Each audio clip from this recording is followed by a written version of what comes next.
How to serve divorce papers in Palmdale. Hi, I'm Tim Blankenship with Divorce661.com. Once you've filed for divorce in Palmdale, the next step is serving the papers to your spouse. This part of the process is critical. If it's not done correctly, your case won't move forward. Here's how it works. Divorces in Palmdale are filed at the Antelope Valley Courthouse, and California law requires that your spouse be properly notified. You can't serve the papers yourself. Someone over 18 who isn't part of the case must do it.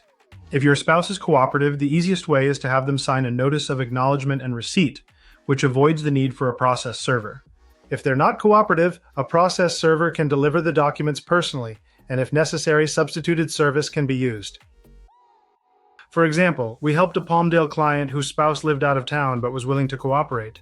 Instead of paying for a process server, we mailed the Notice of Acknowledgement, had it signed and returned, and kept the process quick and affordable. At Divorce 661, we guide you through the best option for serving your spouse, prepare all the documents, and file the proof of service with the court so your divorce stays on track.